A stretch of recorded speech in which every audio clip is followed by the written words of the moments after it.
Holland থেকে আমদানিকৃত 50 KG বীজ আলুর প্রতি বক্স বিক্রি হচ্ছে 30 থেকে 32 হাজার টাকার উপরে। অথচ গত বছর সমপরিমাণ বীজ আলুর দাম ছিল 7 থেকে 8 হাজার টাকা। বীজ আলুর মতো সারও বিক্রি হচ্ছে সরকারি দরের চেয়ে বস্তা প্রতি 200 থেকে 300 টাকা বেশি। জমিনের জমা, সারের দাম, কীটনাশকের দাম, তারপরে যে আলুর দাম, সবচেয়ে বেশি তো বিছনের দামটা মেরা লাইতেছে। যাদের কম বাজার তারা আলু লাগাইতে পারে না, যাদের একটু বেশি বাজার আছে তারা কষ্ট করে লাগাইতেছে। সবকিছুর দাম বাড়বে। এই যে সার আনছি আপনার 1100-1200 টাকা করে, এই সার আনলাম আজকে 1900 টাকা। যারা নিম্ন শ্রেণীর কৃষক এরা এই যে 28-29 হাজার 30 হাজার টাকা একটা বাক্সাই না লাগানোর সমর্থ হইতেছে না। 35 টাকা কেজি বকবো, এইটা আমার ওইবার লস হইব, আমাকে দেওয়া অনেক লস হইব।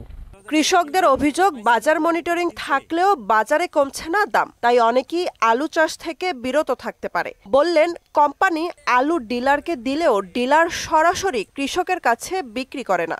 বাক্স কিনতে গেছি, তারপর মনে করেন রিসিট দেয় না। ঠিক আছে, রিসিট দেয় না কেমনে? আপনার সিন্ডিকেটের ব্যবসা, প্রত্যেকটা জায়গায় জায়গায় সিন্ডিকেট করতেছে। যারা আলু ব্যবসায়ী আছে, কারণ গত বছর ছিল 16,000-12,000, এই বছর সেই কারণ 30,000 টাকা চায়। তবে ডিলার বললেন ভিন্ন কথা, বীজ আলুর সংকটে নাকি বেড়েছে দাম। আর এই বছর বীজে হল্যান্ডের বীজও কম আসছে, এই জন্য আলু একটু সংকট দেখা দিচ্ছে। সব জেনে এই কর্মকর্তা বললেন, নির্ধারিত দামের চেয়ে যাতে কেউ বেশি বিক্রি করতে না পারে, তাই বস্তার গায়ে দাম লিখে দেওয়া বাধ্যতামূলক করা হবে।